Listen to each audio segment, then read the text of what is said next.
소개해 주셔서 감사합니다. 아까 그 그림이 사실 그게 종이에 그린 게 아니라 휴지, 냅킨에 그린 거였거든요. 그게 새벽기도였죠. 새벽기도였습니다. 새벽기도 이제 아이들하고 같이 나가는 새벽기도에서 목사님 설교하실 때 딸이 옆에서 이제 졸지 말라고 이제 보통 그 앉아 있으면 새벽기도 다 졸잖아요.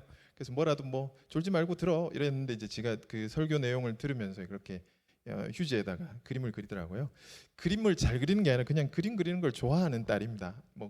지금 제가 이제 강의 때 보통 우리 딸한테 그림을 그려달라 해서 그걸 이제 강의 때 주로 쓰는데 오늘은 제가 마침 안 썼는데 좀 아쉽네요. 제가 저런 거 이제 쓰면 다 저작권을 딸한테 지불하고 그렇게 해서 이제 쓰는데요. 오늘은 제가 이렇게 목사님 불러주셔서 너무 감사한데 제가 한 달 반 전인가요? 뭐 가정에 관한 얘기를 해달라고 이제 부탁을 받았는데 이 코로나 시대 사실 다 어렵잖아요. 뭐 이제 가정도 좀 어려운 가정들이 많더라고요. 코로나 시대 우리가 먹고 사는 것도 힘든데 사회적 관계를 이렇게 우리가 많이 단절 당하면서 이렇게 사는 게 쉽지 않잖아요. 근데 집에 왔는데 이 가정에서도 단절이 되면 정말 어려운 것 같아요. 몇몇 가정들은 사회에서 단절뿐만 아니라 이 가정에서도 단절을 경험한 것 같습니다. 그런데 또 어떤 가정들은 오히려 밖에서 시간을 못 보내고 집에서 시간을 보내는데 이 가족들이 더 돈독해지는 정을 느꼈다 이렇게 표현하시는 가정들도 있더라는 거죠. 우리가 어떻게 해야 그렇게 가정 안에서 정말 풍성함을 누리고 하나님을 경험할 수 있을까? 이제 이게 저한테도 고민이지만 여러분들한테도 이 코로나 시대 고민이 아닐까 해서 제가 이제 가정의 관계 훈련이라는 제목을 이렇게 갖고 왔습니다. 이게 뭐 제가 드리는 답은 관계 훈련이거든요.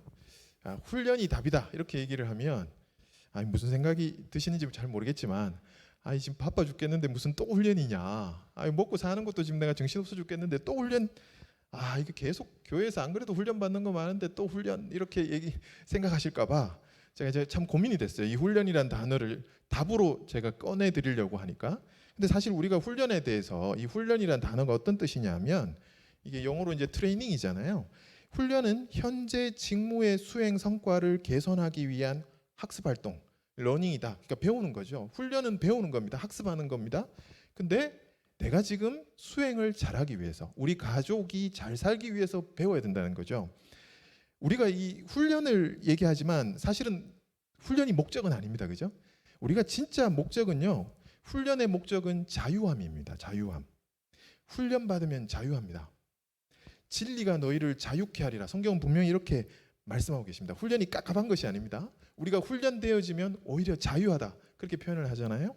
자, 예를 들어서 지금 이제 우리가 자본주의 사회를 살고 있잖아요. 아주 돈이 중요한 사회를 살고 있잖아요. 그래서 우리가 경제에 대해서도 학습하고 배우고 훈련 받잖아요. 근데 사실 경제에 대해서 우리가 학습하고 훈련하고 배우면 돈을 더 잘 벌게 되느냐? 물론 그런 면이 있습니다. 그런데 계속해서 돈을 벌려고 그런 목적으로 교육하고 훈련하면 사실은 우리가 욕망에 사로잡히죠. 그래서 경제 교육을 받으면요. 정말 성경적으로 우리가 경제 교육을 받으면 이 빌립보서 4장 12절이 말씀하시는 것처럼 나는 비천에 처할 줄도 알고 풍부에 처할 줄도 알아 모든 일 곧 배부름과 배고픔과 풍부와 궁핍에도 처할 줄 아는 일체의 비결을 배워노라. 그죠? 경제 교육을 잘 받으면요. 돈에 대한 자유함이 있습니다. 우리가 교육을 잘 받으면 훈련이 잘 되면 가난할 때도 자유할 수 있고요. 부유할 때도 자유할 수 있습니다. 학습을 통한 훈련이 우리에게 필요합니다. 저희가 관계 훈련을 잘 받으면요. 가정 안에서 자유함이 있습니다. 이처럼 훈련의 목적은요. 자유입니다. 자유. 이걸 잊으시면 안 됩니다. 목표는 훈련 자체가 아닙니다. 훈련을 목표로 삼으면 우리는 그 훈련을 율법으로 바꾸게 되거든요. 그렇게 되면 그 훈련에 상응하는 또 자유를 잃어버리게 됩니다. 훈련 그 자체만으로는 사실은 아무런 가치가 없습니다. 훈련은 우리로 하여금 우리가 하나님 앞에 있도록 하는 수단이 되는 거죠. 또 하나님이 우리에게 자유를 주시는 수단이 바로 훈련입니다. 그래서 자유가 목표이고 훈련은 수단에 불과합니다. 훈련은 해답이 아닙니다. 해답에 이르도록 할 뿐입니다. 그죠? 제가 계속 훈련 얘기를 하는데 깝깝하게 생각하지 마시길 바랍니다. 훈련은 여러분들을 자유케 합니다. 자, 그러면 오늘 제가 이제 무슨 훈련이라고 적어놨습니까? 가정의 관계 훈련이라고 적었습니다. 그죠? 자, 여기서 제가 질문을 하나 던지는데요. 고유명사를 제외하고 이 세상에서 가장 중요한 단어가 뭘까요? 뭐 많은 답이 있을 수 있지만 제가 원하는 답은 저는 이제 이것이 제일 중요하다. 관계가 제일 중요한 단어다. 이렇게 말하고 있습니다. 아니, 바로 이렇게 반문하실 수 있어요. 아니, 사랑이란 단어가 더 중요한 단어가 아닌가요? 왜 관계라는 게 중요하다라고 얘기하는가? 그죠? 만약에 관계가 없다면 사랑이 어디에 서겠습니까? 관계는 길입니다. 길. 그죠? 사랑이 흘러가고 퍼져가는 길이에요. 사랑은 관계를 통해서 움직입니다. 그죠? 우리 속에 인간 존재 안에서 깊은 갈망이 있는데요. 그것을 채울 수 있는 것은 누군가와의 관계입니다. 우리 속에 그런 갈망들, 열망들이 있습니다. 그것은 오직 관계를 통해서만 채울 수 있습니다. 그죠? 자, 그렇다면 관계가 진짜 중요하다. 관계가 있어야지만 사랑도 흘러간다. 그러면 우리가 관계라고 할 때 어떤 관계가 가장 중요한가요? 이건 뭐 너무 쉽게 우리가 답을 찾을 수 있습니다. 당연히 하나님과의 관계가 그 어떤 관계보다 중요합니다. 그죠? 사랑은 여기 있으니 우리가 하나님을 사랑한 것이 아니요 하나님이 우리를 사랑하사 우리 죄를 속하기 위하여 화목제물로 그 아들을 보내셨습니다. 사랑. 하나님이 사랑이잖아요. 하나님이 여기 있는데 그 사랑이 여기 있는데 저기로 가지 않으면 의미가 없잖아요. 사랑은 흘러가야 됩니다. 통로가 없다면 사랑이 넘어가지 않습니다. 그 사랑이 저기로 흘러 들어가기 위해서는 먼저 화목해야 합니다. 관계가 회복되어야 한다는 거죠. 그래야 사랑이 흘러갑니다. 예수님이 오셨어요. 죽지 않으시고 그냥 우리를 그냥 사랑만 해주시면 안 되나요? 우리 그렇게 생각할 수 있잖아요. 굳이 죽으셔야만 했냐요? 그렇게 물어볼 수 있습니다. 예, 우리와 하나님의 관계가 회복되기 위해서는 그러셔야 했습니다. 그래서 예수님이 관계를 만드신 거예요. 죽으심으로 관계를 만드신 거죠. 예수께서 이르시되 내가 곧 길이요 진리요 생명이니 나로 말미암지 않고는 아버지께로 올 자가 없느니라. 우린 이 말씀 너무 잘 알죠. 예수님께서 길을 만드셨어요. 당신이 죽으심으로 하나님과 우리가 관계할 수 있는 길을 만드셨어요. 자, 이런 점에서 하나님과의 관계가 중요합니다. 그죠? 여기에 뭐 아무도 토를 달 수 없죠. 그러면 그 다음 하나님과의 관계 중요한 거 우린 너무 잘 알아요. 그 다음 무슨 관계가 중요합니까? 우리가 부모 자식 간의 관계가 있죠. 또 부부 간의 관계가 있죠. 형제 간의 관계도 있습니다. 또 친구 관계도 있죠. 그리고 스승과 제자의 관계, 또 직장 속에서 많은 사람들과 우리는 관계 맺습니다. 여러 관계 중에서 우리가 어떤 관계가 여러분들 중요하다고 생각하나요? 사실 관계 나름 다 중요합니다. 그죠? 부모와 자식 간의 관계 중요하다. 이거 뭐 다 우리 동의하실 거 아닙니까? 부모와 자식 간의 관계가요. 얼마나 중요하냐면 제가 이걸 가정사역을 배우면서 결혼의 틀이라는 개념을 제가 배우게 됐는데요. 제가 아버지하고 어머니하고 관계 맺는 것을 통해서 내가 나중에 아내를 맞이해서 부부 관계 맺게 되잖아요. 이것이 연결돼 있다. 그 결혼이 내가 부모하고 관계를 배우자하고 그대로 한다. 그걸 결혼의 틀이라고 그래요. 그러니까 우리가 부모님하고 관계 맺으면서 결혼의 틀이라는 게 내 속에서 형성되는데 그 결혼의 틀이 언제 형성되느냐 하면 책에 그렇게 나와 있습니다. 3세에서 6세 사이에 형성된다. 전 이걸 깜짝 놀랐어요. 아니 그게 무슨 말이냐. 내가 결혼해서 이제 배우자하고 내 관계 만들러 가는 건데 이미 그게 내가 3세에서 6세 사이에 결정 났다고? 그죠? 이게 결혼의 틀이 언제 형성되냐면요.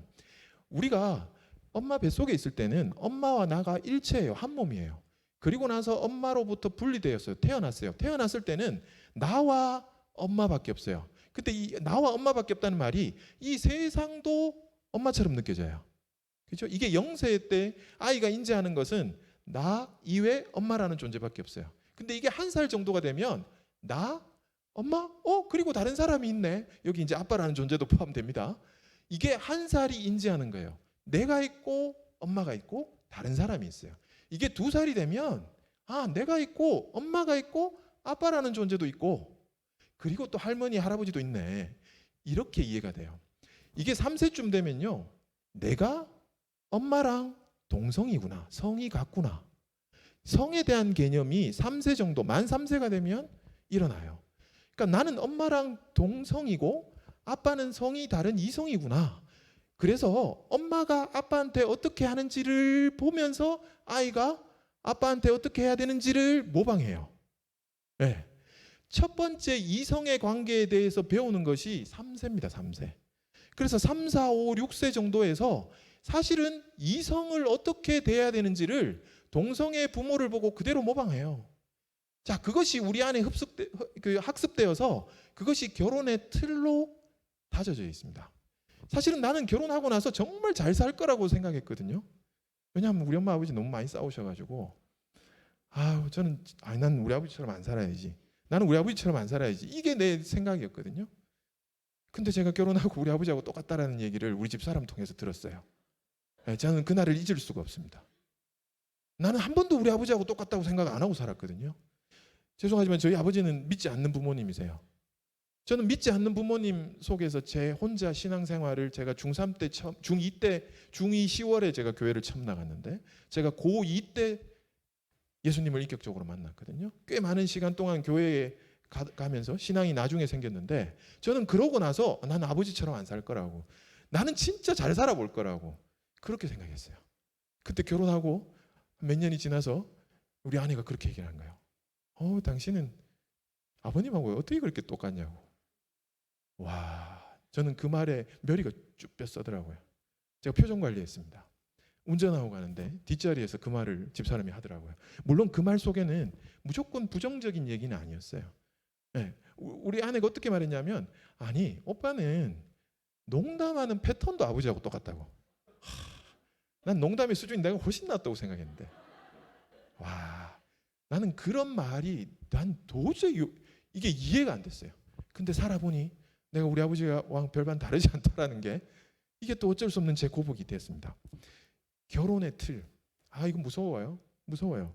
부모 자식 간의 관계가 어떻게 형성되느냐가 그 다음 부부 관계에 엄청나게 좌우한다는 거예요. 근데 이 부부 관계가, 우리 부부 관계가 또 그것을 보고 자라는 우리의 자녀들이 또 결혼해서 그렇게 살 거라는 거예요.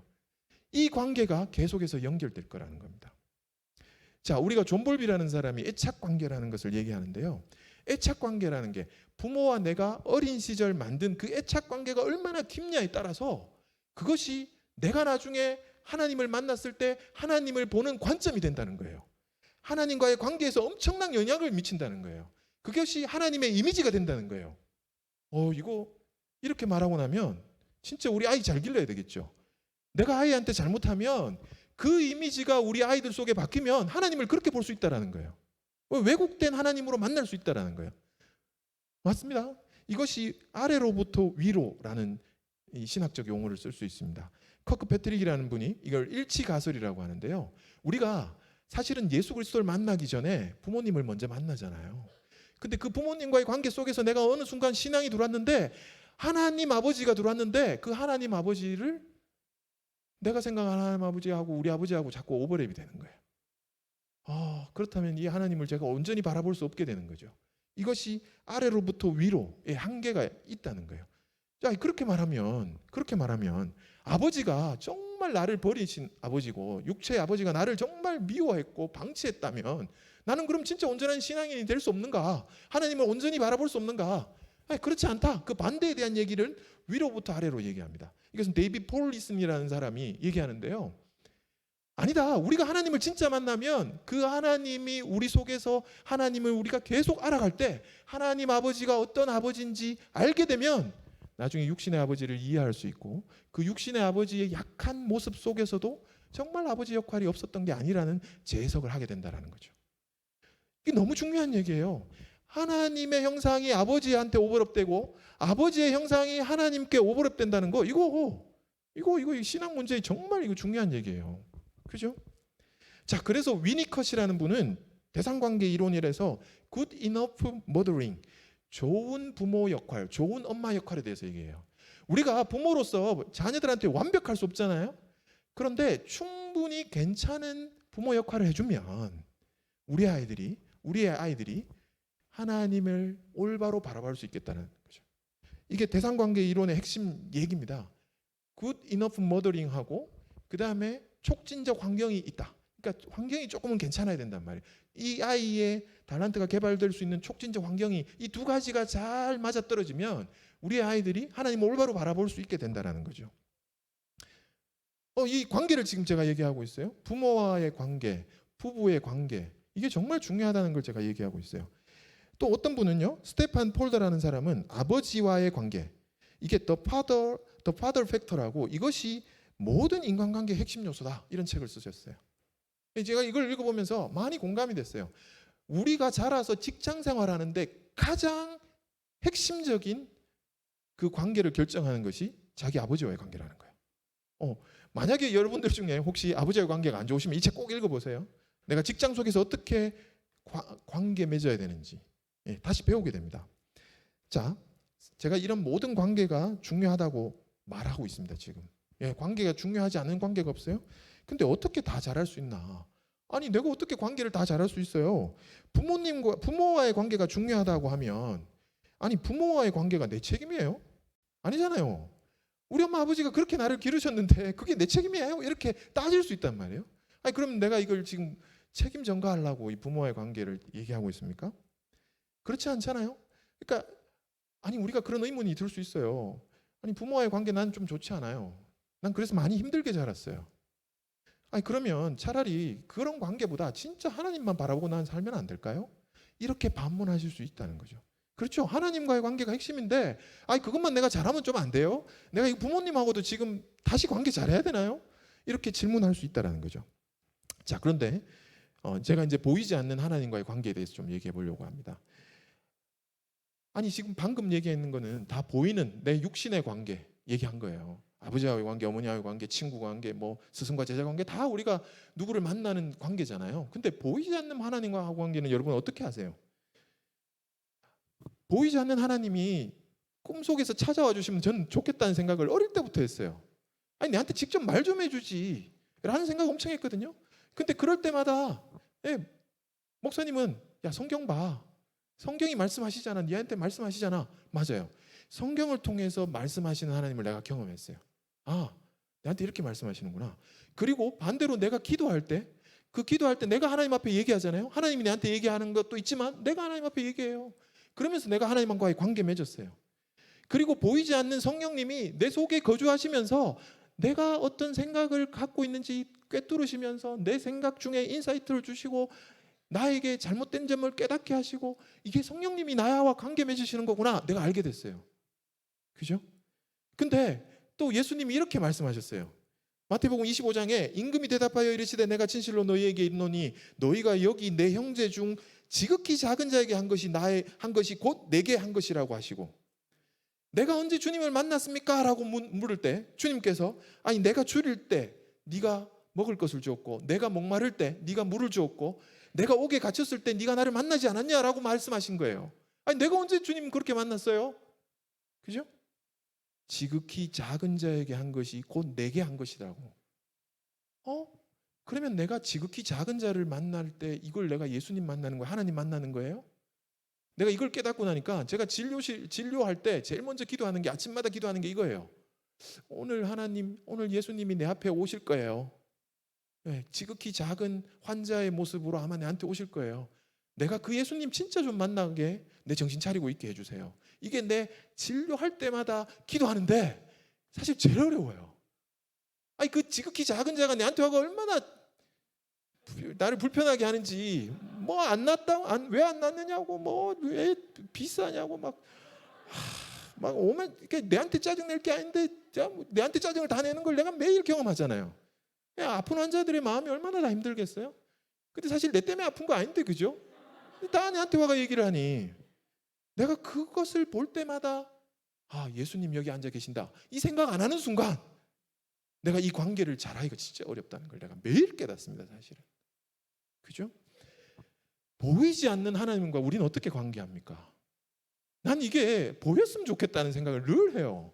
아니, 하나님, 현존하시는 하나님, 지금도 살아계신 하나님, 왜 내 삶 가운데 와서 정말 좀 옆에서 속삭여 주시고 얘기하시지 않는가요? 라고 말했는데, 라고 맨날 하나님 앞에 내가 얘기했는데 아니더라고요. 하나님은 늘 나와 함께 계셨다라는 것들을 이 지극히 작은 자를 통해서 말씀하셨어요. 근데 진짜 중요한 사실 하나는요, 이 부부 관계 속에서 하나님이 존재하신다는 걸 제가 알게 됐어요. 베드로전서 3장 7절 말씀을 저는 너무 좋아합니다. 남편들아, 이와 같이 지식을 따라 너희 아내와 동거하고 그를 더 연약한 그릇으로 또 생명의 은혜를 함께 이어받을 자로 알아 귀히 여기라. 아내를 귀히 여기라. 이런 말씀이 성경에 있습니다. 이게 생각보다 아멘이, 제가 여자 목소리만 들렸어요 방금.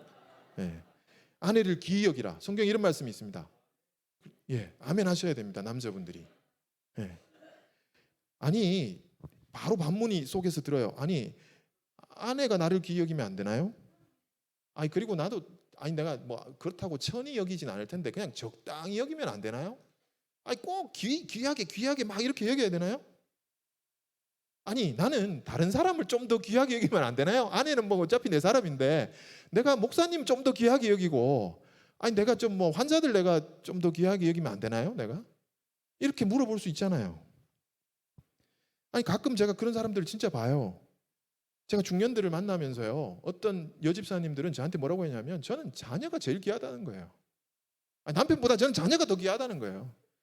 제가 어떤 남자 집사님을 만났는데요, 그분은 아내보다 우리 부모님이 훨씬 더 귀하지요, 이렇게 얘기하시더라고요. 여러분 어떻게 생각해요?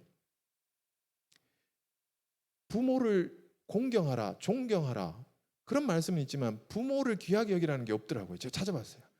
자녀를 귀하게 여기라 이런 말씀이 없더라고요. 자녀를 사랑하라 있더라고요. 근데 귀하게 여기라 이건 없는데 아내를 귀하게 여기라가 있더라니까요, 성경에.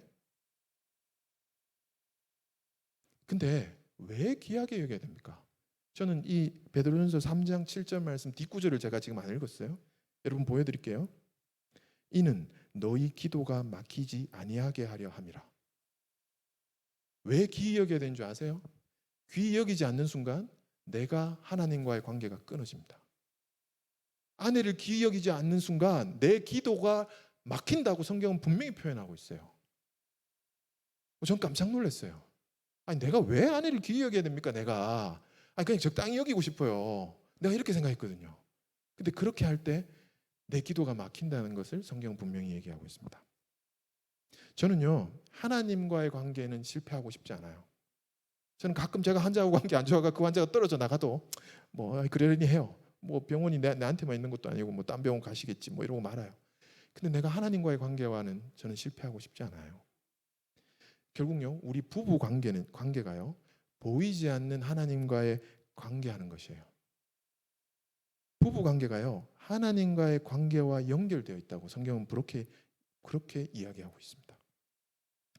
저는요, 가정 안에서 모든 관계가 하나님을 경험하는 것이다, 하나님과 연결되어 있다, 이렇게 지금 말하고 있는 거예요. 제 입장에서는요, 부부 관계가 중요하지만 만약에 저희 딸 입장에서는 아직 결혼 안 했으니 당연히 부모와의 관계가 제일 중요하겠죠. 부자 관계가 중요하겠죠. 즉 가정 안에서의 모든 관계가 중요하고요, 그 관계 속에서 하나님을 경험하면 됩니다. 보이지 않는 하나님, 보이지 않는 하나님요, 저기 계신 분이 아니라 우리 가정에서 현존하시는 하나님을 경험하는 것이 그리스도인의 가정입니다. 자, 사실요, 저는 자녀에 대해서 기대하는 거 1도 없습니다. 근데 진짜 제가 뭐라고 생각하냐면 우리 자녀들이 가정에서 하나님을 경험하게 되면 저는 게임 끝이다, 이렇게 생각합니다. 하나님을 경험하면 게임 끝이잖아요. 우리 애들이 하나님 알면 끝 아니에요? 하나님 경험하면 끝 아니에요? 우리 더 바라는 거 있어요? 뭐 우리 애가 뭐 정말 대박 나기를 뭐 성공하기를, 저는 그런 거 하나도 안 바라요. 진짜 하나님을 경험하면 저는 그걸로 끝이에요. 예. 근데 하나님을 경험한다는 게 도대체 뭡니까? 가정 안에서 우리 아이들이 하나님을 경험한다는 게 뭐예요? 하나님은 사랑이시잖아요. 사랑을 경험하는 거예요. 사랑을 경험해야 되는데 사랑을 경험하기 위해서는 관계가 있어야 됩니다. 관계가 없으면 사랑을 경험하지 못합니다. 그래서 관계가 회복돼야 됩니다. 자, 가정 안에서 관계, 무슨 관계가 있습니까?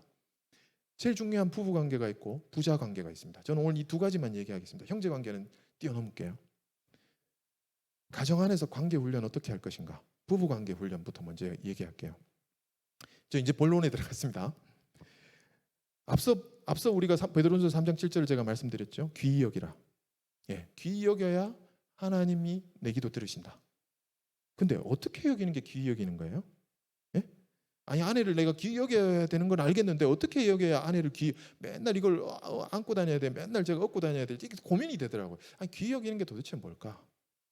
근데 여기에 이렇게 말씀하고 있습니다. 남편들아 이와 같이 지식을 따라 너희 아내와 동거하고. 지식을 따라 동거하라. 이 말이 저한테 들어왔어요. 이게 지혜가 아니네. 지혜를 따라 동거하는 게 더 나은 말이 아닐까?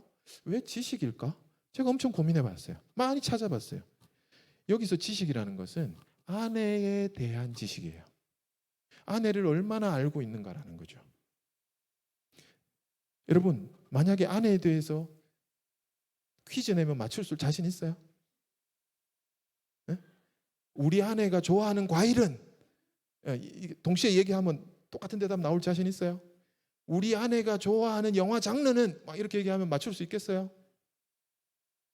어떤 음식 좋아하는지 알고 계세요?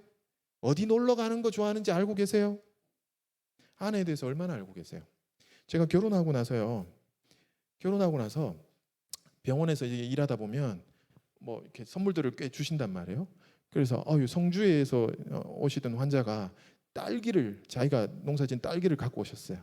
그래서 딸기를 많이 주셔가지고 제가 이걸 퇴근하고 이제 집에 가져가면서 딸기 좋아하는 우리 엄마가 생각이 나는 거예요.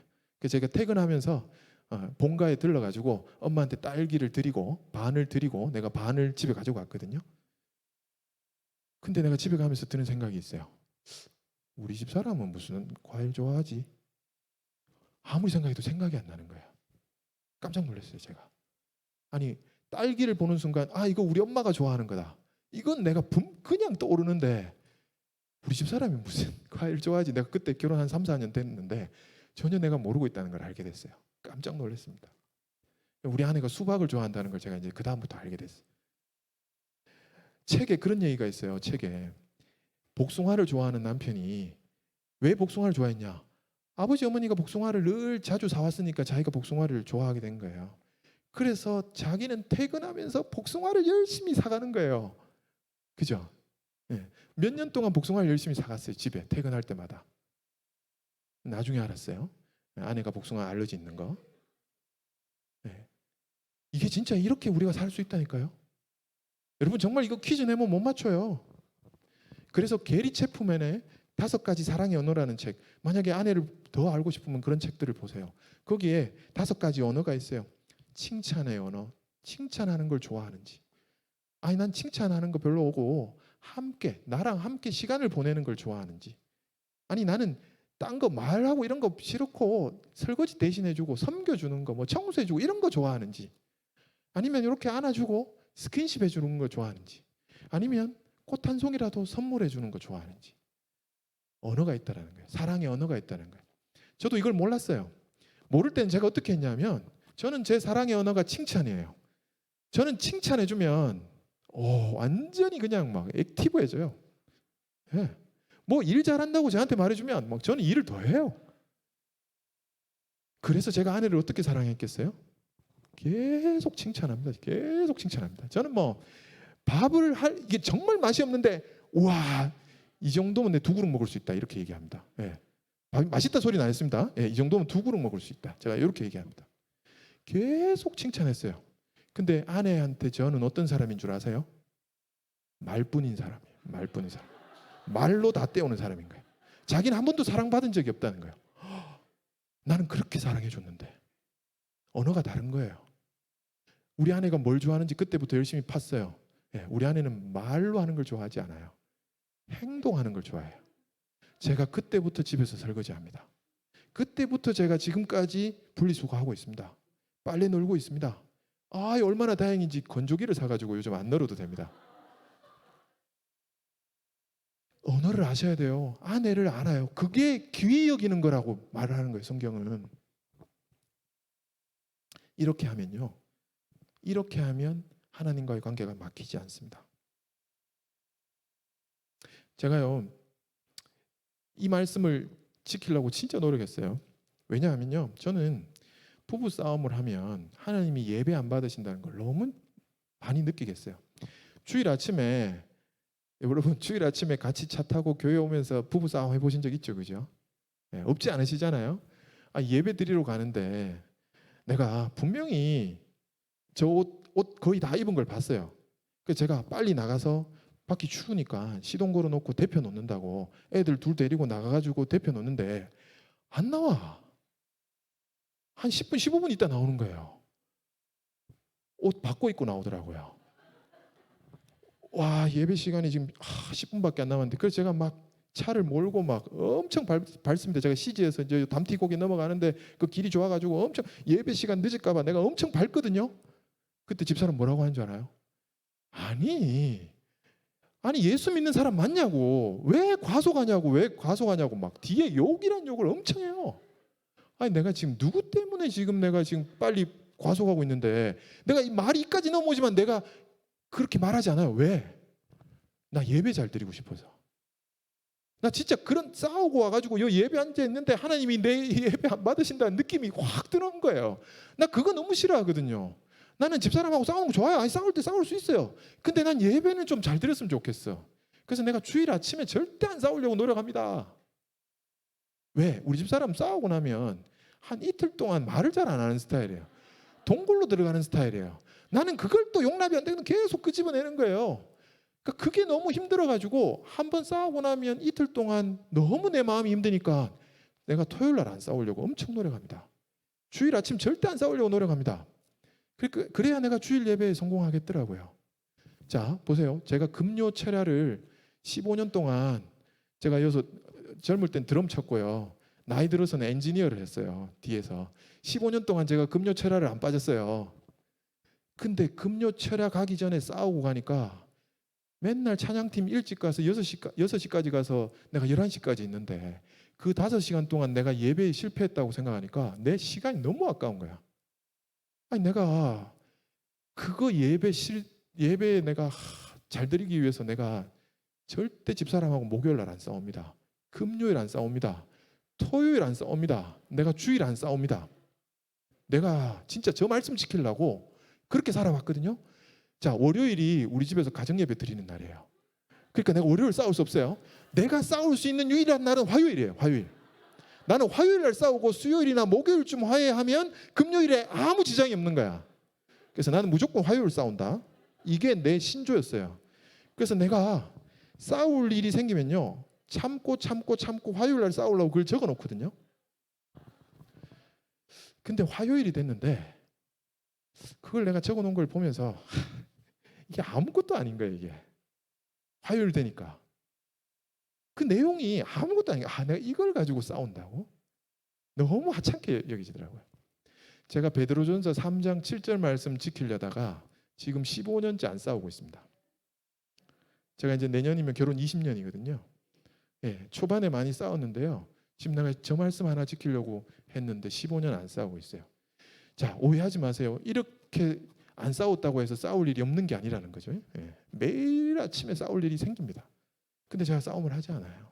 아내를 귀히 여기고 내가 하나님과의 관계, 그것을 내가 최고로 유지하기 위해서 내가 저 말씀 하나 지키려고 붙잡다 보니 15년 동안 안 싸웠어요. 자, 우리가 관계 훈련을 이렇게 해야 됩니다. 두 번째 말씀 보세요. 피차 복종하라. 피차 복종하라. 그리스도를 경외함으로 피차 복종하라. 그러므로 교회가 그리스도에게 하듯 아내들도 범사에 자기 남편에게 복종할지니라. 피차 복종. 아니 도대체 피차 복종이 어떻게 돼요? 의견이 다른데 서로 복종하래. 피차 복종이 어떻게 되는 거지? 책에 이런 내용이 있어요. 어느 아내가 말했습니다. 남편과 내가 무언가에 관해서 서로 의견이 충돌될 때 남편은 결국에 내가 순종적이지 않음을 나에게 상기시킵니다. 그때가 남편이 제일 나를 화나게 만드는 때이기도 합니다. 그래서 나는 그만두고 성경이 말하는 말을 행하기 위해서 양보해 버립니다. 여러분은 어떻게 합니까? 의견이 안 맞을 때 밀어붙입니까? 기다립니까? 포기합니까? 아니면 계속 힘겨루게 하고 있습니까? 아내가 나랑 얘기해서 이래 해서 나는 이렇게 생각한다. 이래 얘기해 주면 좋겠는데 그냥 무작정 안 된다는 거야. 난 무조건 싫다는 거야. 뭐 좀 논리적으로 얘기를 좀 해야 하면 내가 납득이라도 될 텐데. 그냥 싫대. 그렇게 할 때 여러분 어떻게 하세요? 피차 복종은 도대체 어떻게 하는 게 피차 복종이에요? 그리스도를 경외함으로. 그리스도를 경외한다는 건 도대체 뭘까요? 그리스도에게 하듯 죽게 하듯 하래요. 그래서 제가 이제 생각을 바꿨어요. 아니, 죽게 하듯 하라.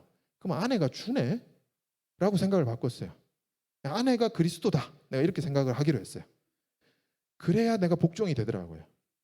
아내의 말이 주님의 말이라는 것을 제가 경험을 한 적이 있느냐 여쭤보는 거예요.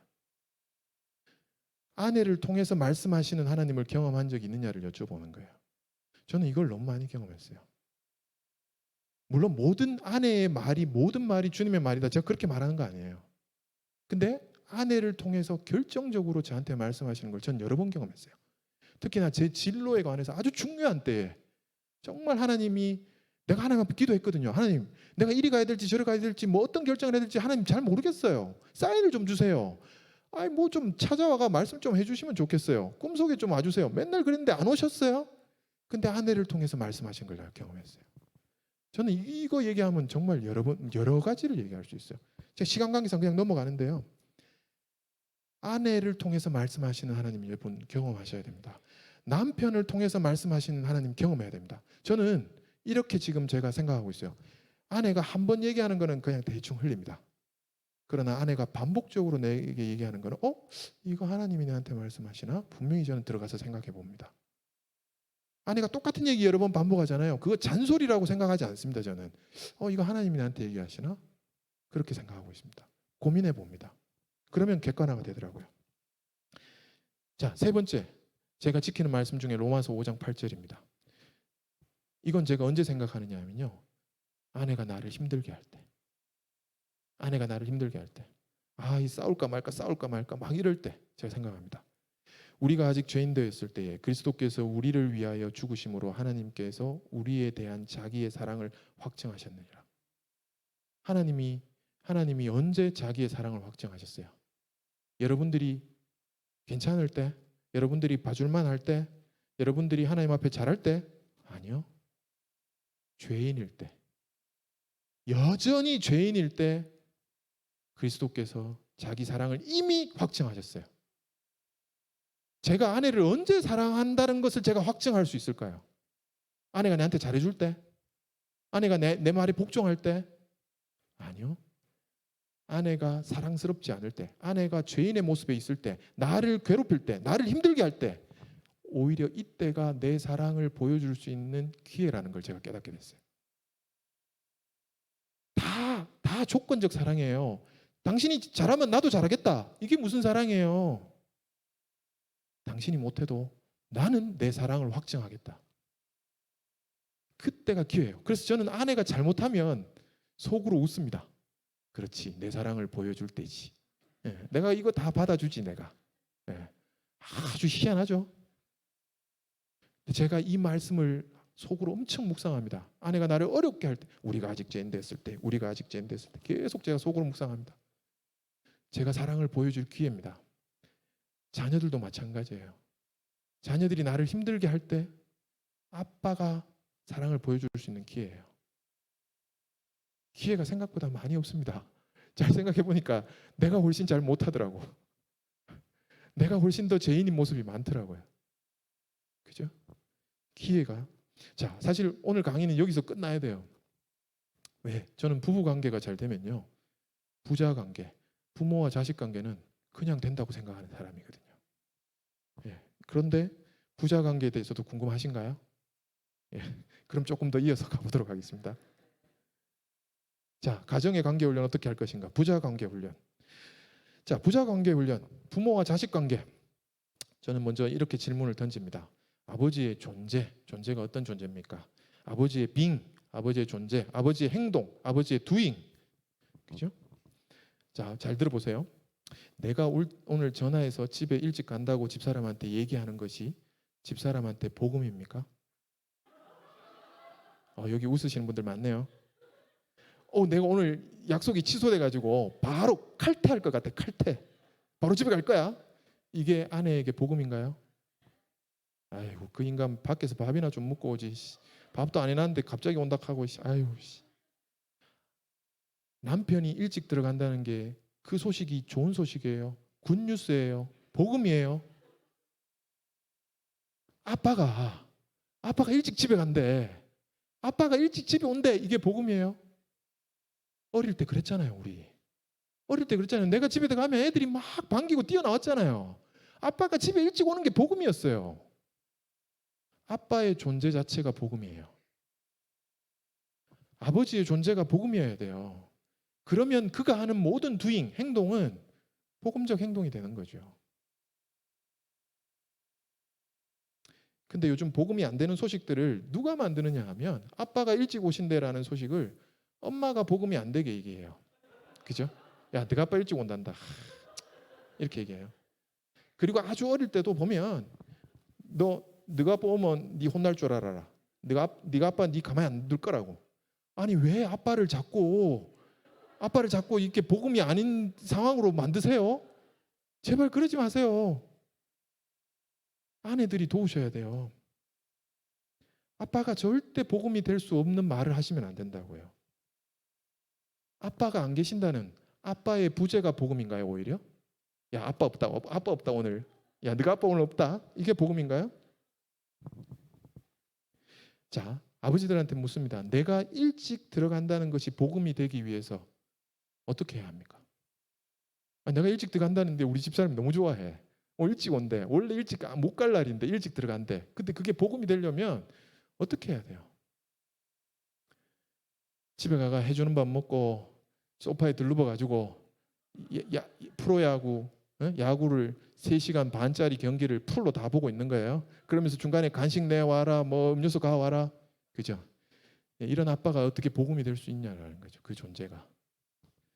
저는 공동체에서 이런 아버지 역할에 대해서 우리가 얘기하면서 아버지 존재 자체가 복음이 되기 위해서 어떻게 해야 될까? 우리 엄청 고민했어요.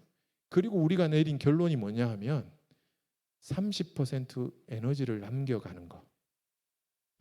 내가 밖에서 정말 열심히 일하지만 절대 100%다 소진해서 가지 않는 거. 30% 에너지를 남겨가서 집에 가서 쓰는 거.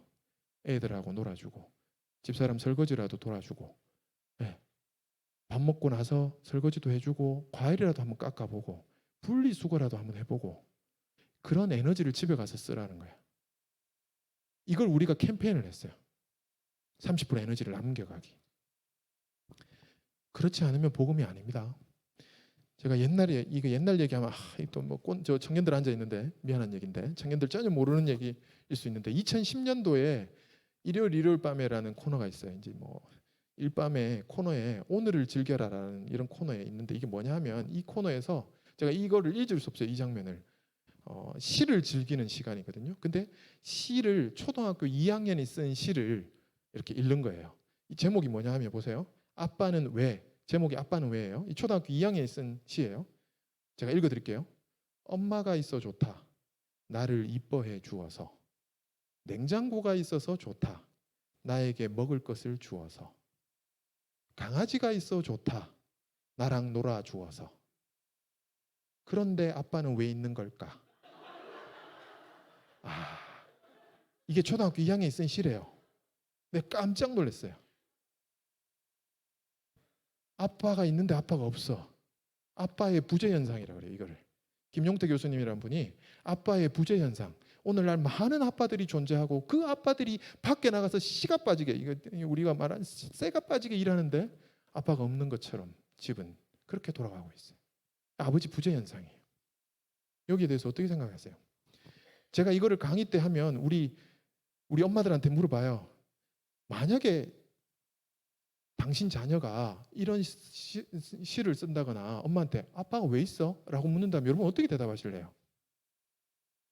제가 이렇게 물어봤거든요. 근데 많은 엄마들이 뭐라고 얘기하냐면 아니야, 야, 너가 아빠 돈 벌어줬잖아 이때까지. 이렇게 얘기한다는 거예요. 그렇군요. 아빠가 만약에 돈 못 벌어오면 아빠가 아닌 거예요, 요즘은. 근데 제가 이 얘기를 어떤 나이가 좀 있으신 권사님한테 제가 물었어요. 만약에 이렇게 얘기하면 자녀들한테 어떻게 얘기해 주실래요? 집사님, 나도 그 인간이 왜 있는지 모르겠어요. 이렇게 얘기한다는 거예요. 씁쓸하죠, 그죠? 아빠가 있는데 아빠가 없는 현상이에요. 아버지 부재 현상이에요. 아버지와의 관계가 형성되지 않아요. 자, 이렇게 the father factor, 이게 너무 중요한 거예요. 아버지 요소, 이것이 모든 인간관계의 핵심 요소라고 그렇게 스테판 폴더는 얘기하고 있는데 우리는 아버지와 관계를 맺은 적이 없어요. 이거 엄청 안타까운 거 아니에요? 시간이 너무 빨리 가요. 아버지 역할도 한때예요. 금방 지나갑니다. 애들 너무 빨리 커요. 자, 우리가 자녀를요, 이런 이제 그래프가 있어요. 통제하고 훈련하는 시기.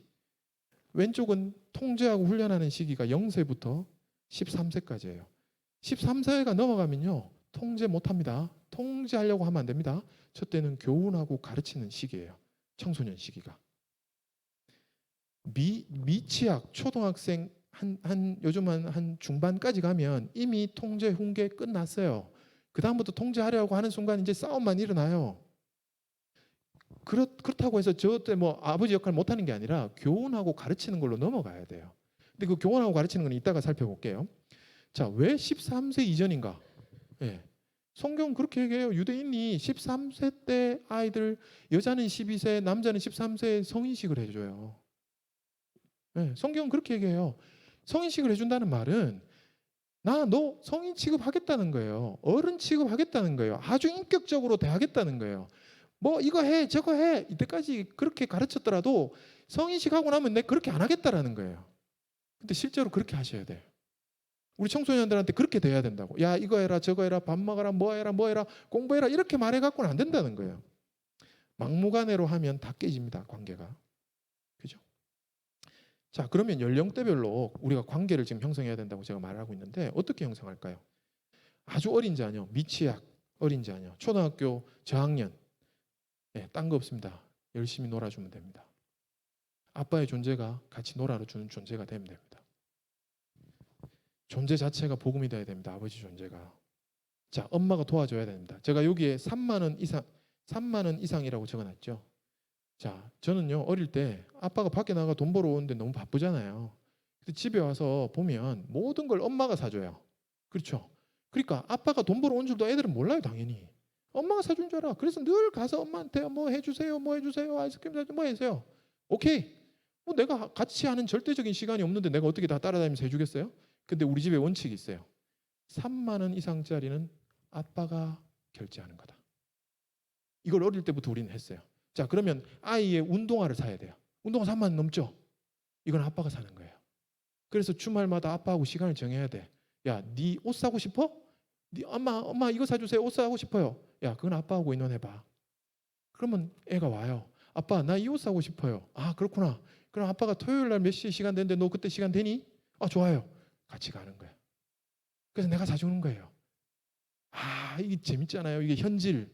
돈질하는 재미가 있잖아요. 아, 내가 벌어가지고 다 사주는 재미가 있는 거예요.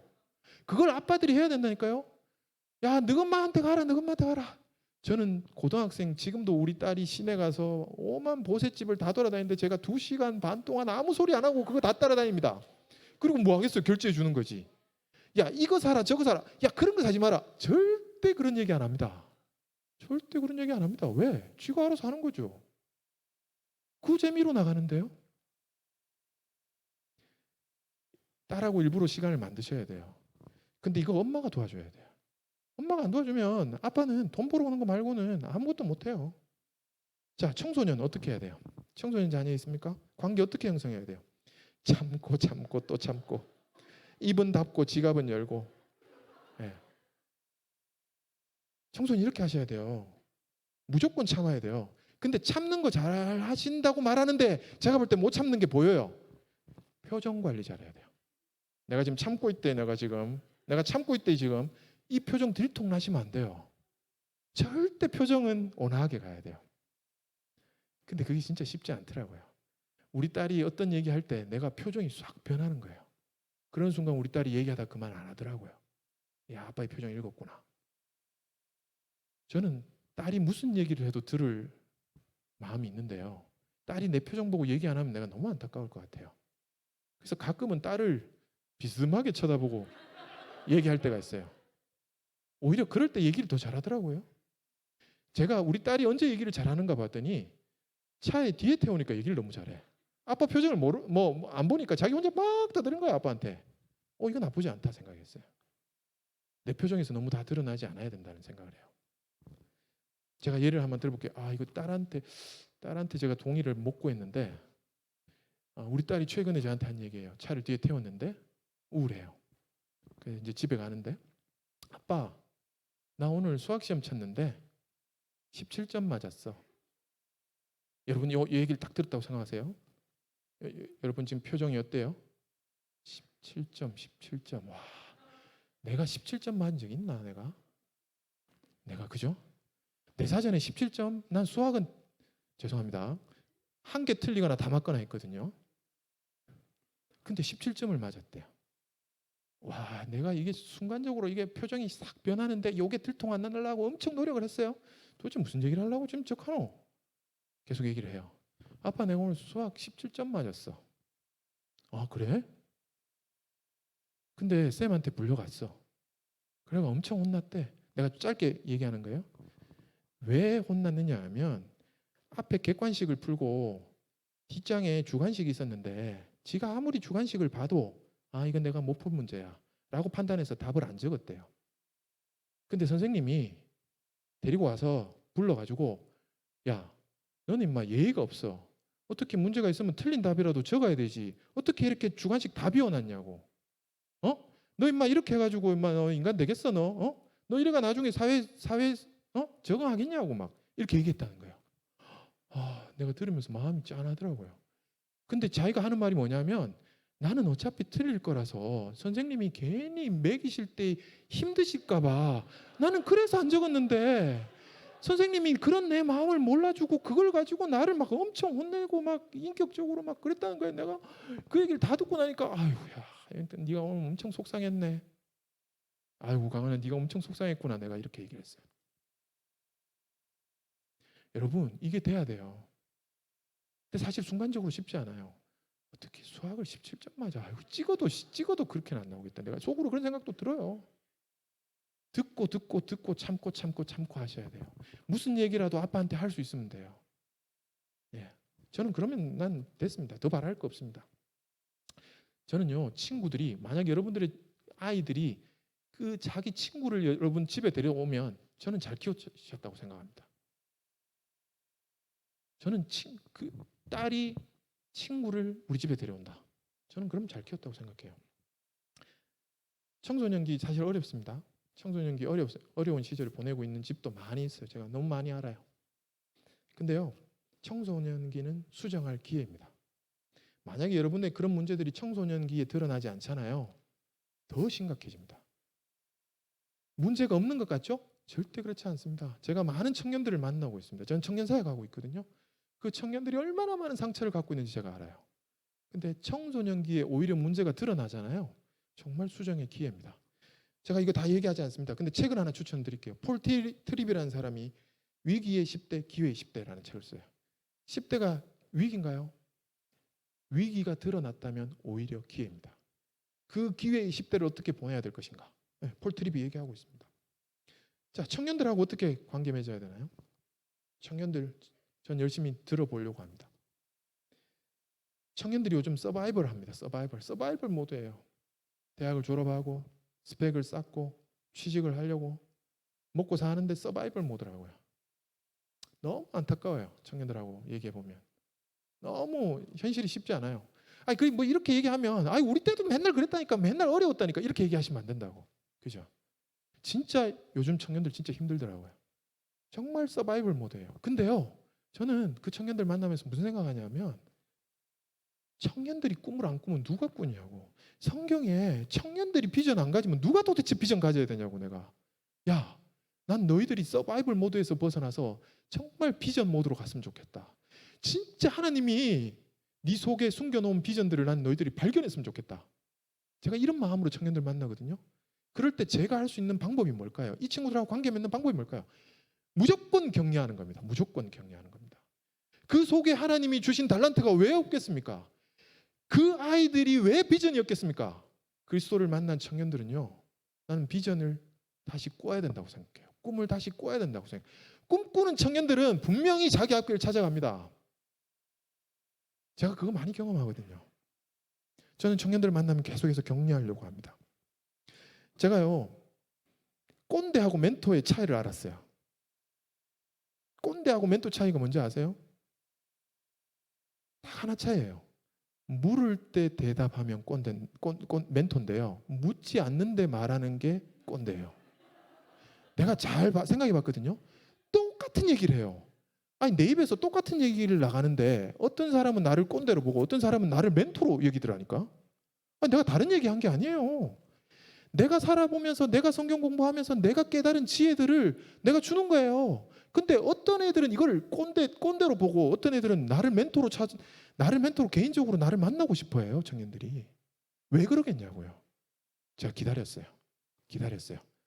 내가 묻지 않을 때 대답하지 않으리라. 너가 물어올 때까지 내가 그냥 격려만 하리라. 이게 내 작전이었어요. 이게 먹힙니다. 관계를 만드셔야 됩니다. 전 지금 딴 얘기하는 거 아닙니다. 우리의 자녀들과 관계를 만드셔야 돼요. 그래야 우리가 가르칠 수 있습니다. 자, 그러면 무엇을 가르칠 것인가? 언제 가르치실 것인가? 어떻게 가르치실 것인가? 이것도 궁금한 얘기죠. 성경은 분명히 얘기합니다. 쉐마 교육. 너무 많이 들었잖아요. 신명기 6장. 쉐마. 들으라 이스라엘. 무엇을 가르쳐야 됩니까? 이스라엘아 들으라. 오늘 내가 내게 명하는 이 말씀을 너는 마음에 새기고 내 자녀에게 부지런히 가르치며 집에 앉았을 때든지 길을 갈 때든지 누워 있을 때든지 일어날 때든지 이 말씀을 강론할 것이며. 우리는 13세 이후부터는요. 교훈하고 가르칠 수 있습니다. 다만 관계가 연결이 되어 있다는 전제하에서 가능한 얘기입니다. 관계가 어렵다면 가르치려고 하지 마세요. 관계를 형성하고 관계를 회복시키는 게 먼저입니다. 만약 관계가 된다면, 관계가 연결이 됐다면 그러면 우리는 가르칠 수 있어요. 자, 무엇을 가르쳐야 됩니까? 말씀을 가르치는 거죠. 말씀을 가르쳐요. 근데 언제 가르치는지 보세요. 때든지. 예. 여러 때를 얘기하잖아요. 이것은 설교하라는 것이 아니에요. 길 갈 때 누워서 설교하라는 것이 아니에요. 이 말씀은요. 자기 행동으로 보여주라는 거예요. 일상 속에서 내 행동으로 보여주라는 거예요. 일상에서 가르친다는 것은요. 책상 앞에 불러놓고 밥상 앞에 불러놔놓고 설교하고 잔소리하는 게 아니에요. 내가 행동하는 거예요. 그리고 이 말씀은 심지어 마음에 새기는 것은 자녀가 아니라 나예요. 나. 너는 마음에 새기고 자녀에게 부지런히 가르쳐. 마음에 내가 새겨야 돼요. 먼저. 내가 먼저 새기고 일상에서 보여주는 것이 가르치는 거예요. 우리의 삶의 방식, 삶 속에서 하나님의 뜻을 가르쳐야 돼요. 자, 그렇게 해야 되는데 때가 있어요. 때. 이걸 그냥 하는 게 아니라 때가 있어요. 언제 가르쳐야 되냐? 신명기 6장 20절에 후일에 네 아들이 네게 묻기를 우리 하나님 여호와께서 명령하신 증거와 규례와 법도가 무슨 뜻이냐 하거든. 예. 그렇게 하다 보면 물을 때가 온대요. 애들이 질문을 한대요. 성경 그렇게 말하고 있어요. 자, 우리가 질문을 받아주는 태도가 중요해요. 우리가 모든 것에 답을 할 수는 없어요, 사실. 뭐 물으면 내가 다 대답 못 하잖아요. 근데 우리가 태도가 중요해요. 야, 뭐 그런 쓸데없는 거 묻냐고. 이렇게 우리가 그걸 질문을 받으면 안 된다는 거예요. 야, 그런 거 묻지 말고 공부나 좀 해라. 야, 그거 너가 엄마한테 가서 물어봐라. 너가 아빠한테 가서 물어봐라. 그거 왜 내한테 묻노? 이렇게 말한다. 이러면 얼마 지나지 않아서 아이들이 입을 닫고 안 묻습니다. 안물안굼이에요. 안물안굼. 예? 평생 가도 안 물을 것 같아요. 애들이 이미 말을 닫아버렸어요. 그러면 관계 형성을 다시 하셔야 돼요. 관계 회복이 먼저예요. 그렇죠? 자, 우리가 언제 가르치느냐? 물으면 가르치는데요. 근데 보세요. 신명기 6장 20절에 물었어요. 아니 하나님의 말씀이 뭐예요? 라고 이게 무슨 뜻이에요? 라고 물었어요. 근데 6장 21절에 이렇게 얘기합니다. 너는 네 아들에게 이르기를 옛적에 애굽에서 바로의 종되었더니 우리를 애굽에서 인도하여 내셨나니. 제가 이거 중간에 좀 잘랐습니다. 이적과 기사를 온 집에 베푸시고 땅을 우리에게 주어 들어가게 하시고 인도하여 내시고 여호와께서 우리에게 모든 규례를 지키라 명령하셨으니 항상 복을 누리게 하셨고 오늘 같이 살게 하셨다. 자, 잘 보세요. 하나님의 말씀이 뭐예요? 이게 무슨 뜻이에요? 물었는데 대답을 뭐라고 하는지. 법이 무슨 뜻인가 묻는데요. 역사를 가르쳐요. 역사. 하나님의 은혜를 가르쳐요. 야, 내가 예수님 모를 때, 우리가 애굽에 있을 때 하나님이 우리를 이렇게 건져내셨어. 우리 가족을 이렇게 살리셨어. 우리에게 이런 인원을 주셨어. 우리가 지금 먹고 사는 게 다 하나님 은혜야. 이 얘기를 하라는 거예요. 아니 지금 말씀이 무슨 뜻이에요? 물었는데 하나님이 우리를 어떻게 구원하셨는지, 우리에게 어떤 은혜를 주셨는지 역사를 얘기하라는 겁니다. 법을 알려달라 하는데 하나님의 은혜를 먼저 가르칩니다. 하나님이 우리에게 이런 은혜를 주셨어. 우리 집에 이런 복을 주셨어. 하나님이 이스라엘을 향한 은혜가 먼저고 그리고 규례입니다. 아버지의 아들을 향한 은혜가 먼저고요. 그리고 나서 가정 예배, 규례를 이야기할 수 있다는 거예요. 만약에 여러분들 규례가 먼저면요, 진짜 깝깝해지는 겁니다. 은혜는 없는데 우리 집에 규례가 많아, 뭐 해야 되는 게 많아. 그럼 진짜 깝깝해지는 거예요. 복음이 없는 거예요. 복음이 먼저예요. 구원이 먼저예요. 그죠?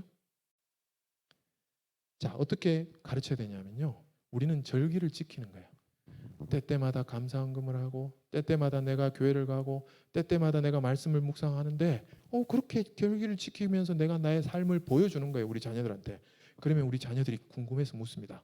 아빠, 그거 왜 그렇게 하는 거야? 그럼 뭐 때문에 그렇게 하는 거야? 그럴 때 물어볼 때 내가 이제 기회인 거예요. 가르칠 수 있는 기회. 근데 여기에서 내가 말씀을 바로 가르치는 것이 아니라 은혜를 가르치는 거예요. 내가 사실 옛날에 하나님 몰랐는데 내가 하나님 알고 나서 이런 복을 받았어. 하나님 우리 가정에 이런 복을 주셨어. 야, 그거 아니? 그걸 계속해서 얘기하는 거예요. 그리고 나서 규례에 대해서 말할 수 있는 거예요. 성경은 철저하게 물을 때 가르치라고 얘기합니다. 자녀가 묻기를 이 예식이 무슨 뜻이냐 하거든 너는 그날에 네 아들에게 보여 이르기를 옛날을 기억하라 역대의 연대를 생각하라 내 아버지에게 물으라 그가 내게 설명할 것이요 내 어른들에게 물으라 그들이 내게 말하리로다. 성경은 철저하게 물을 때 가르치라고 되어 있습니다. 자녀들에게도 그렇게 말하는 거예요. 청년들에게 그렇게 말하는 거야. 야, 아버지한테 물어봐. 어른들에게 물어봐. 여러분들 물어보셔야 됩니다. 후일에 네 아들이 내게 묻기를 자손들이 물어 이르되 계속해서 묻는다는 거예요. 우리가 신앙생활 제대로 하고 있잖아요. 그럼 왜 그래요? 라고 묻는다는 거예요. 제가요 15년 동안 안 빠지고 나가는 아침 모임이 있습니다. 새벽 모임이 하나 있습니다. 화요일마다 저는 아침 7시에 기독 의사들끼리 같이 모이거든요. 근데 이 모임에 제가 막내예요. 15년째 막내예요. 이 모임에 저보다 나이 16살 많으신 장로님, 교수님부터 시작해가 쭉 있는데요. 제가 제일 막내예요. 얼마나 불편한 모임인지 아세요? 16년 위에 선배들부터 시작해가 쭉 있는데 제가 막내예요. 여전히 가서 내가 커피 타요. 내가 청소해요. 내가 문 열어요. 내가 에어컨 먼저 켜놔야 돼요. 근데 왜 내가 그 모임 못 빠지는지 아세요? 내가 그 모임 왜 못 빠지는지 아세요? 16년의 지혜를 배워요. 16년 선배님이 우리가 그거 아침에 모여서 뭐 하냐면 큐티 나눔하고 각자 싸온 음식 나누고 그거 먹고 다 각자 일하러 가요. 그 모임을 15년째 매주 화요일마다 하고 있다니까요. 근데 그 모임에서 큐티 나눔하고 각자 기도 제목 나눠요. 그게 다예요. 근데 16년 선배가 이런 기도 제목을 내시는 거예요. 10년 선배가 이런 기도 제목을 내는 거예요. 내가 10년 후에 저렇게 사는 거구나. 내가 저런 기도 제목 저런 어려움 안 당하려면 내가 어떻게 해야 되지? 어떻게 저런 기도 제목을 내실 수 있지? 저는 깜짝 놀라요. 제가 16년의 지혜를 배우고 있어요. 지금 정말 불편한 모임인데 이 모임 너무 좋아해요. 동기들 제가 만나잖아요. 다 동기들이 저를 신기해요. 왜? 제가 16년의 경험을 다 갖고 있잖아요. 자기들 어려운 거 얘기하잖아요. 야, 그거 이래 다 하더라. 어떤 선배님이 이래가 그런 문제 이렇게 해결했어. 야, 니 그거 어떻게 하냐고. 그러니까 내가 그걸 어떻게 알겠냐고. 청년들한테 제가 도전하는 거예요. 불편해요? 아니에요. 그 모임에 들어가야 되는 거예요. 내가 너무 안타까운 게 내 밑에 후배가 안 들어오는 거야 이게. 아직도 내가 16년째 커피를 내가 타야 된다는 이 사실은 내가 절망적인데 근데 이 모임을 내가 빠질 수가 없어요. 저는 어른들하고 있을 때 얼마나 지혜를 얻게 되는지 저는 너무 잘 알아요. 묻습니다. 물을 때 우리는 가르칠 수 있습니다. 근데 베드로전서 3장 15절을 보면요. 믿지 않는 자들도 우리에게 이렇게 묻는다고 해요. 너희 마음에 그리스도를 주로 삼아 거룩하게 하고 너희 속에 있는 소망에 관한 이유를 묻는 자에게는 대답할 것을 항상 준비해야 돼. 미리 준비해야 됩니다. 분명히 묻습니다. 그리스도를 주로 삼아 거룩하게 내가 살아가고요. 내 안에 소망이 있어요. 아니 나는 서바이벌 모드가 아니에요. 나는 소망이 있다니까. 비전이 있다니까. 아니 저 집사님은 뭐 하는지 모르겠는데 맨날 뭐가 활기차. 아니 뭐 먹고 사는 거 맨날 힘들어가 이런 모습이 아니라 아니, 돈 많이 벌어 그런 게 아니라니까. 내 속에 소망이 있는 걸요. 믿지 않는 사람들이 보고 내한테 와서 묻는다니까요. 아니 왜 애들 학원에 안 보내요? 내한테 묻더라니까요. 왜 술을 안 마셔요? 아니 왜 땡 하면 집에 가요? 뭐 다 물어봐요. 부부 관계 어떻게 해야 돼요? 뭐 이런 거 다 내한테 물어봐요. 그러니까 물어보는 사람들이 있어요. 그럴 때 나는 대답할 거리를 미리 준비해야 되겠더라고요. 내가 왜 그러는지, 성경이 왜 이렇게 말했는지. 그거 말하잖아요. 완전 다르게 봅니다. 요즘 자녀 양육 때문에 어렵지 않은 가정이 없어요. 그 가정이 다 내한테 와서 묻는 거예요. 내가 대답을 준비해야 되는 거죠. 자, 묻지 않을 때 대답하는 것은 꼰대짓입니다. 성경이 분명히 그렇게 얘기를 합니다. 사연을 듣기 전에 대답하는 자는 미련하여 욕을 당하느니라. 근데요, 준비를 안 하잖아요. 대답할 것이 준비가 안 돼 있다는 게 바로 드러나요. 예를 들어요, 저희 딸이 그래요. 초등학교 9학년 때 학교를 그렇게 안 가려고 해요. 아침마다 학교를 안 가려고 하는 게 너무 힘들었어요, 사실은. 근데 어느 날 딸이 나한테 그래요. 아빠, 학교 꼭 가야 돼. 아빠, 학교 꼭 가야 돼. 그러니까 내가 꼭 가야 되는지 안 가야 되는지 내가 답을 못 갖고 있더라고요. 내가 무슨 말을 해야 되는지 모르겠어요. 근데 어느 순간 우리 둘째가 나한테 그래요. 아빠, 직장 가는 거 재밌어요? 아빠 출근하는 거 재밌어요? 이렇게 묻는 거야. 그러니까 내가 재미없는데 내가 네 재미없는 학교를 계속 가라고 했나? 뭐 이런 생각이 드는 거예요. 어느 날. 내가 답을 어떻게 해야 될지 모르겠다는 거야. 이런 것만 있는 거 아니에요. 첫째가 초등학교 때 전도를 참 잘했어요. 친구들을 우리 집에 엄청 데리고 오니까 이 친구들을 토요일마다 데리고 오면 밤새 놀거든요. 우리 집에서. 그러면 잠포 막 이게 파자마 파티하고 밤새 놀고 이게 주일날 아침에 깨워가지고 밥 먹여가지고 내가 그 애들 집에 전화를 해요. 어머니 저 강은이 아버지인데요. 요 강은이 친구 오늘 어제 우리 집에 왔었잖아요. 그죠? 점심 먹여서 보내도 돼요. 내가 이렇게 얘기하거든요. 그럼 너무 좋아하죠. 아침도 먹여가 보내는데 점심까지 먹여 보내는데 너무 좋아하잖아요. 그래서 내가 걔들을 다 교회 데리고 왔어요. 그래서 교회 데리고 와가지고 그 다음에 점심 먹여갖고 집에 데려다 줬어요. 그래 이런 방식으로 해가 우리 딸이 전도를 여러 명 했거든요.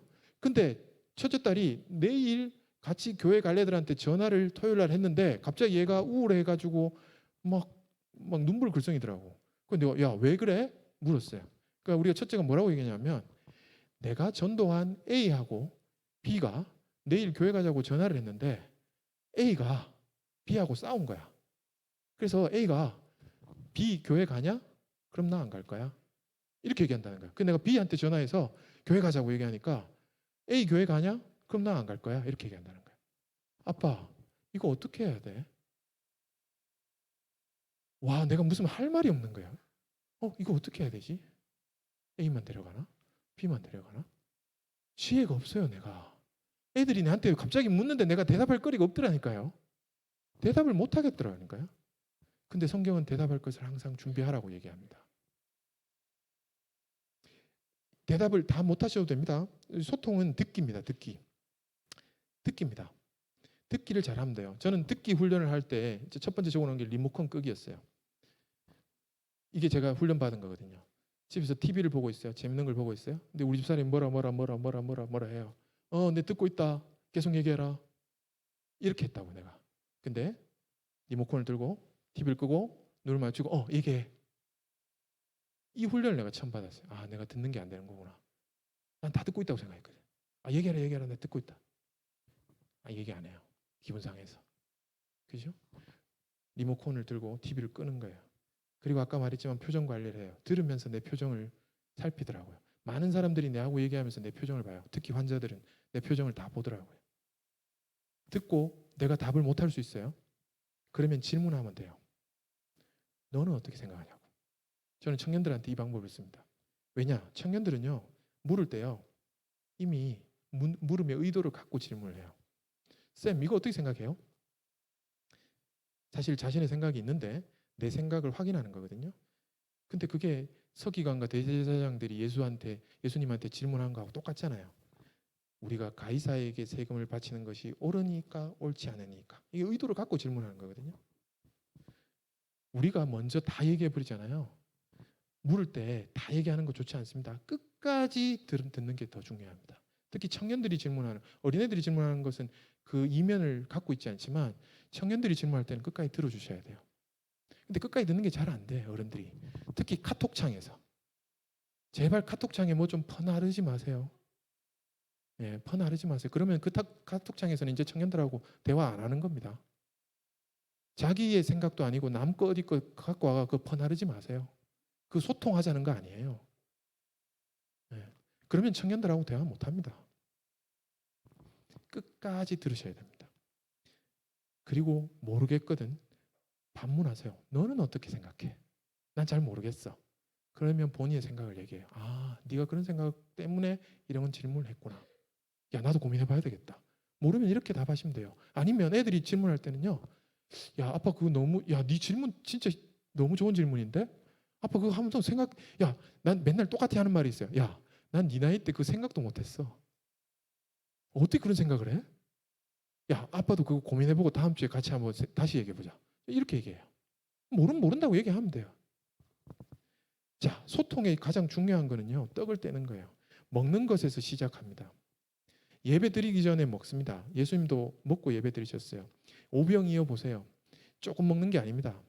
먹고 남도록 풍성하게 먹이셨어요. 수도 없이 성경은 먹는 얘기가 나옵니다. 떡을 떼는 것. 먹는 것에 즐거움이 없으면요. 다음 스텝이 없습니다. 자, 무엇이 복음인지 잘 들어보세요. 내가 오늘 모임이 간다는 것, 내가 후배들 모이는데 거기 간다는 게 후배들한테 복음이에요? 아닙니다. 오늘 선배님 오신대. 너무 기대돼. 나 꼭 갈 거야. 아, 오늘 그 선배 온대. 아, 모임 갈까 말까 고민이네. 그러니까 내가 거기 간다는 게 복음이 될 수 있으려면요. 아까 전에도 얘기했지만 저는 후배들 모임에 갈 때 베스킨 라빈스 아이스크림을 산다거나 요즘 유행하는 로제 파스타, 로제 떡볶이를 이런 걸 사들고 가야 됩니다. 치킨 몇 마리를 사들고 가야 돼요. 그래야 내가 가는 게 복음이에요. 아, 선배님 오늘 못 오시는데 간식 보내오셨어. 이게 진짜 복음이죠. 그죠? 근데 우리가 같이 밥을 먹는데 잔소리를 해. 야, 니 왜 그렇게 쩝쩝거리면서 먹냐고. 내가 아버지한테 맨날 들었던 소리거든. 먹는 거 가지고 그래 버리니까 아버지하고 밥 먹는 게 싫은데 뭐 어떡해요. 그러니까 요즘 애들이 다 혼밥하는 거예요. 혼밥하는 거예요. 혼밥하고 그냥 폰하고 지금 소통하고 있는 거예요. 응? 밥상머리가 돼야 가정 예배가 됩니다. 밥상머리가 되면요 가정 예배가 되는데 밥상머리가 안 되는데 어떻게 가정 예배가 돼요? 저희가 아이들 어릴 때 주일 예배 준비 어떻게 해야 되느냐 이런 거 배웠거든요. 내일 주일이에요. 오늘 토요일이에요. 그러면 우린 절대 토요일 날 어디 늦게까지 놀지 않아요. 왜? 주일을 준비해야 한다는 걸 우리 아이들한테 가르치고 싶었거든요. 그래서 우리는 아이들이 새 신발을 사고 새 옷을 사면 그건 항상 주일날 신는 거예요. 주중에 샀지만 주일날 신는 거예요. 주일날은 즐거운 날이에요. 주일날은 아이스크림 먹을 수 있어요. 라면도 먹을 수 있어요. 아빠가 절대 화내지 않는 날이에요. 우리는 그렇게 주일을 만들려고 엄청 노력했어요. 근데 가정 예배도 마찬가지예요. 가정 예배 드리자. 사전에 통보도 없고 갑자기 가정 예배 드리자. 안 됩니다. 약속해야 되고 가정 예배 드리려면 정말 준비 잘해야 됩니다. 아빠가 설거지 해야 됩니다. 제가 집사람하고 가정 예배 드리자고 했는데요. 밥 딱 먹고 나서 난 예배 준비하는데 집사람은 설거지 하고 있더라. 그래서 내가 빨리 와가 앉으라고요. 예배 드리자고. 이미 마음속이 마음이 불편한 거예요. 아니 난 내가 일이 많아 죽겠는데 설거지하고 뭐 땀 빨래 놀아야 되고 할 일이 많은데 갑자기 자기가 예배 드리자고 하고 앉으라 하니까 그걸 몰랐던 거죠. 난 예배가 중요하다고 생각해가 다 불러가지고 예배 드리지 않은데 마음의 준비가 내밖에 안 됐더라고요. 약속을 하고 자녀들이 예배 드리기를 원하는지 그러면 그 예배도 진짜 짧아야 돼요. 그것은 지극히 작은 자에게 맞춰진 예배여야 돼요. 우리가 꼬맹이하고 예배 드리는데 10분 넘어가면 안 됩니다. 그래서 우리는 10분 미만의 예배를 어떻게 드릴 것인가 그걸 어릴 때부터 가르치는 거죠. 밥상머리의 즐거움이 예배의 즐거움으로 연결됩니다. 명심하시기 바랍니다. 소통은 먹는 겁니다. 먹는 것에서 시작을 합니다. 우리가 다음 세대 청년들이 어떤 세대들인지 우리가 이해해야 됩니다. 그들이 디지털 네이티브 세대예요. 디지털화돼 있어요. 그게 어떤 말인지 잘 이해가 안 되실 거예요. 제가 청년들을 만나면서 요즘 겨우 이해하고 있거든요. 리서처들이에요. 그들은 찾는 거에 익숙해요. 비주얼 멀티태스커예요. 눈으로 여러 개를 동시에 다 받아들이고 있어요. 우리 딸이 집에서 어떻게 하는 줄 아세요? 휴대폰을 보면서 TV를 보고 있어요. 내가 TV를 돌리잖아요. 아빠 나 듣고 있어. 이래요. 돌리지 말라는 거예요. 이건 이거대로 보면서 저건 저거대로 본다는 거예요. 네, 멀티태스커예요. 그거를 왜 그런 짓 하냐고 말하면 안 됩니다. 그렇게 소통하고 있는 거예요. 참을성은 대신 좀 약해요. 인종적으로 다양성에 열려 있어요. 우리 땐 되게 이게 폐쇄적인데 지금 청년들은 그렇지 않아요. 삶에 대한 경계와 가치가 모호하고 되게 유동적이에요. 네. 사회 정의에 되게 민감해요. 아주 실용적이에요. 삶의 걱정과 근심, 두려움이 사실 많아요. 요즘 청년들은 전부 다 서바이벌 모드에 내몰려 있어요. 외롭고 개인적이에요. 그리고 투명성을 추구해요. 그래서 요즘 참 종교와 멀어지고 있는 안타까움들이 있어요. 자, 이런 청년들을 이해하지 못하면 우리가 청년 세대와 소통하는 것 정말 어렵습니다. 제가 이제 말씀을 정리해 볼게요. 부모 부자 관계 훈련 어떻게 할 건가? 예. 자녀를 향한 은혜가 있는가? 복음이 있는가? 먼저 전제를 확인하셔야 됩니다. 우리 집에 내가 우리 아이들을 향한 은혜가 있는가? 만약에 이런 게 없다면 여전히 참고 다시 참으셔서 관계를 만드셔야 됩니다. 자, 어떻게 삶을 보여줍니다. 우리는 때에든지 보여줘야 됩니다. 그러면 궁금해해서 묻게 돼 있는 시간이 분명히 온다고 성경은 얘기합니다. 그때 우리는 가르칠 수 있는데요. 무엇을 가르쳐야 되냐면 이때도 우리는 하나님의 은혜를 얘기해야 됩니다. 나를 살리신 하나님의 은혜, 내 속에 부어주신 내 인생 가운데 하나님이 찾아오셨던 그 얘기들을 나눠야 됩니다. 우리 가정에 은혜 주신 것, 너를 낳게 해주신 그 은혜, 그것을 얘기하는 거죠. 그리고 나서 규례를 가르칠 수 있습니다. 우리 가정이 어려울 때, 너희가 어릴 때 이렇게 아팠지만 하나님이 아빠가 이렇게 기도하는 걸 들어주셨어 라고 이야기할 수 있어야 됩니다. 그죠? 밥상머리가 이제 가정의 예배로 연결될 수 있는 거죠. 자, 이제 마지막 마무리하기 전에 제가 질문 하나를 던지겠습니다. 인생에서 가장 중요한 시기가 언제인가요? 요람에서 무덤까지라고 하면 영아기, 유년기, 청소년기, 청년기, 장년기, 중년기, 노년기를 우리가 살아가게 되잖아요. 어떤 사람은 영아 시절이 너무 중요하다고 얘기를 합니다. 인격의 70%가 이 시기에 형성된다. 예, 프로이드가 뭐 그렇게 얘기하더라고요. 어느 정도 동의됩니다. 아니, 유년 시절이 더 중요하지. 나는 이때가 제일 좋았어. 이때로 돌아가고 싶어. 이렇게 말하는 사람들도 있어요. 아니, 청소년 시기가 정말 중요해요. 질풍노도의 시기이기 때문에 이때 엇나가면 안 되기 때문에 이때를 잘 가르쳐야 돼요. 이렇게 말하기도 해요. 아니, 청년이 제일 중요하지. 그래도 청년이 꿈을 꾸고 비전을 하나님 앞에서 비전을 받는 그 시기가 가장 중요하지. 장년 시절이 중요하지. 이 나라의 이 경제를 지금 이뤄가고 중추인데, 교회의 기둥인데 장년들이 중요하지. 아니요, 노년이 중요한가요? 어른이 있어야 잘 되지. 어른 없이 어떻게 그게 되겠어? 여러분, 어떤 시기가 가장 중요한 것 같아요? 만약 여러분들이요 개척교회를 차려가지고 목회를 하셔야 된다면 여러분은 어디에 집중하시겠습니까? 혼자 영아부부터 노년부까지 뛸 수는 없잖아요. 그러면 목사님 살 빠집니다. 진짜 어렵습니다. 혼자 다 감당 못해요, 그죠? 그러면 어디에 만약에 내가 집중을 해야 될까요? 만약에 하나님이 개척교회 하신다면 어디에 집중하실까요? 하나님이 개척교회 하셨거든요. 창세기에 하나님이 개척교회를 시작하셨어요. 피조 세계를 만들고 인간을 만드시고 개척교회를 시작하셨어요. 하나님은 결혼 정년기부터 시작하셨어요. 결혼 정년기에 청년부터 사역 시작하셨어요. 하나님이 아담과 하와를 결혼 정년기 성인으로 만드셨어요. 영아로 만들지 않으셨어요. 아이로 태어나게 하지 않으셨어요. 어린아이가 아닌 결혼 정년기에 아담과 하와로 만드셨어요. 남자와 여자가 만나 사랑으로 가정을 이루는 결혼이요, 우리가 성숙한 인생을 설계하는 첫 단계예요. 그죠? 그래서 사실은 정말 성경의 시작은 결혼 정년기고 혼자 시작이 아니라 둘이 시작해요. 그래서 결혼은 둘이 하나 되는 것이고요.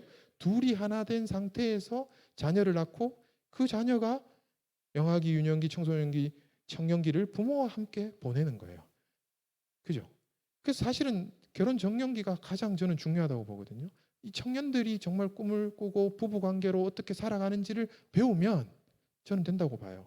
그래서 결혼을 중심으로 놓고 보면 결혼부터 시작이라고 생각을 하고 보면 이게 쭉 결혼 예비학교, 신혼부부학교, 부부태교학교, 애착부모학교 쭉 이래서 인생 12개 학교. 이게 홍정길 목사님이 그 얘기한 인생 12개 학교거든요. 자기가 뭐부터 시작했냐 하면 결혼 예비학교부터 시작하셨다라는 거예요. 근데 이걸 자세히 들여다보면 이게 결국 부부의 삶이고 요게 부모의 삶이고 요게 중년의 삶이고 요게 노년의 삶이잖아요.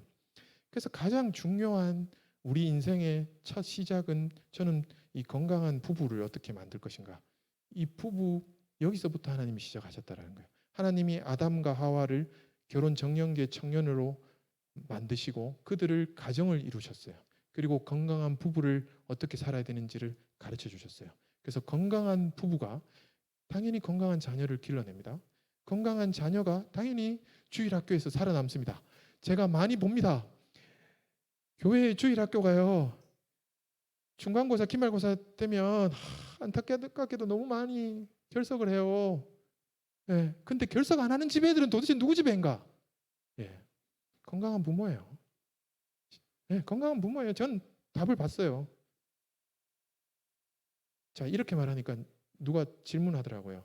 아니 그러면 건강하지 않는 부모는 교회 나오면 부모를 둔 나는 어떻게 살아야 돼요? 이렇게 말하더라고요. 사실은 제가 그랬잖아요. 제가 중학교 때 교회 나왔다니까요. 엄마 아버지 교회 다니는 거 싫어하셔가 제가 몰래 나왔거든요. 근데 제가 어떻게 이렇게 신앙인이 됐어요? 제가 제 친구, 제일 친한 친구 2명이 있는데요. 그 둘 다 장로님 아들이었어요. 제가 교회에 가면 교회 말씀은 하나도 모르겠는데 그 친구들이 좋아서 그 집에 가서 맨날 놀았어요. 주일날 그 친구 집에 가서 놀았어요. 3명이서 맨날 집에 가는데 그 친구 집에서 아버지 장로님이고 어머니 권사님인데 그 권사님이 야야 너 밥 먹고 가라 내한테 그렇게 말씀하셨어요. 그러면서 내가 잊을 수가 없어요. 그러면서 밥을 차려주시는데 계란 후라이를 해주는데요. 3명이 밥 먹는데 계란 후라이를 한 판 해주셨어요. 왜 그런 줄 아세요? 그 집이 양계장 하셨거든요. 장로님이. 그래도 그렇지 계란 후라이 한 판을 해줬어요. 근데 진짜 웃긴 거는요. 그 중에 다른 한 친구는요. 계란 알러지가 있어요. 그래서 우리 둘이서 15개씩 먹었던 기억이 있어요. 이 친구 집에 계란 알러지 있는 친구 그것도 장로님 아들이에요. 그 집에 갔는데 한 번도 저를 뭐라 하신 적이 없어요. 야, 니 왜 공부 안 하고 집에 가? 야, 너희 집에 가 임마. 공부 안 하고 이거 뭐 하는 거야? 맨날 여와가 뭐 라면 끓여 먹고 자고 있어. 이런 말을 제가 들어본 적이 없어요. 너무 저를 이뻐해 주셨어요. 자, 그 양계장 하던 그 친구는 지금 캄보디아 선교사로 가 있고요. 그 계란 알러지 있는 친구는 지금 목회자의 길을 가고 있어요. 저는 정말 내가 너무 미안하지만 그 친구를 우리 집에 초대해 본 적이 없어요. 왜? 맨날 싸우는 우리 집에 우리 친구들을 초대하고 싶지 않았어요. 와서 우리 엄마가 그렇게 말해줄 것 같지도 않았어요. 밥 먹고 가라. 근데 나에게 밥 먹고 가라야. 밥 먹고 가라야. 나는 교회가 나를 길러주셨다고 생각해요. 교회의 어른들이 나를 길러주셨다고 생각해요. 우리 주일 학교 아이들 오잖아요. 그냥 그 온 것 자체를 우리는 기뻐하고 걔들을 부모 역할로 품어주셔야 돼요. 네, 그 안타까운 애들을 품어주면 그들이 건강한 아이로 자라는 거예요. 그렇게 해서 청년부로 적응을 하고 이 청년들이 비전을 가지고 교회의 중추적인 역할을 하겠죠. 나중에 이 청년들이 자라서 세상을 변화시킵니다. 세상이 세상을 변화할 수 없어요. 타락한 세상에서 어떻게 타락한 세상이 자기 스스로 변화하겠어요? 세상을 변화시킬 수 있는 것은 교회밖에 없잖아요. 근데 우리 교회가 이런 우리 아이들을 우리의 청년들을 길러내지 못한다면 세상을 누가 바꾸겠어요? 저는 이 모든 것의 출발이 어디 있냐고 보면 건강한 부부, 건강한 부자관계, 건강한 가정이라는 거예요. 말씀 정리할게요. 가정의 관계 훈련입니다. 우리 가정 안에서 관계를 어떻게 맺느냐. 그죠? 이것을 통해서 하나님의 사랑이 흘러가게 됩니다. 그 과정이 회복되고 그 과정에 하나님의 은혜 그리고 하나님의 명령, 하나님의 말씀 그것을 배우기 시작하고 그것이 지켜집니다. 그죠? 우리가 들어갈 때 읽었던 말라기서 4장 6절 말씀이요. 말라기서가 구약 성경의 마지막이죠. 그 마지막이 말라기서 4장까지 있거든요. 4장 6절이 구약의 마지막 절이에요.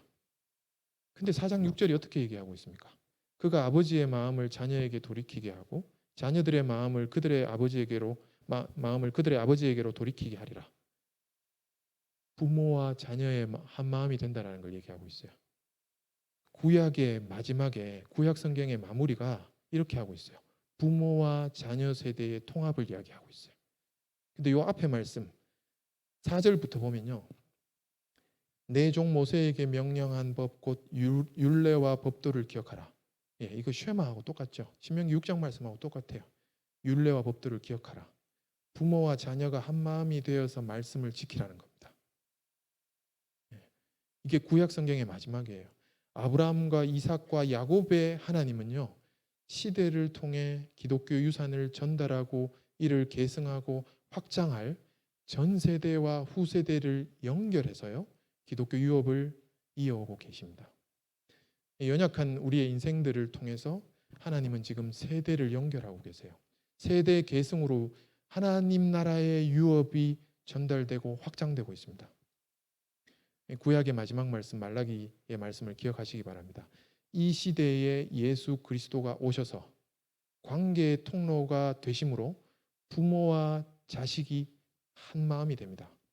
저는 이걸 꿈꾸셔야 된다고 말씀드리는 겁니다. 지금 세대 간의 갈등이 얼마나 많이 일어나고 있습니다. 그러나 그리스도인 가정에서는 세대 통합이 일어납니다. 왜? 예수 그리스도 때문에. 예수 그리스도가 우리의 관계를 회복하러 오셨기 때문에. 예수님이 관계로 오셨고 가정 안에서 우리가 하나님의 은혜를 기억하고 그것을 나누고 자녀들이 하나님의 은혜를 부모를 통해서 경험할 때 아버지와 아들이 부모와 자식이 한 마음이 되어갑니다. 여러분 가정의 관계 훈련을 통해서 부부가 먼저 연합하는 즐거움을 누리시고요. 부모와 자녀가 하나 되는 은혜의 경험을 누리시기를 정말 간절히 바라고 축복합니다.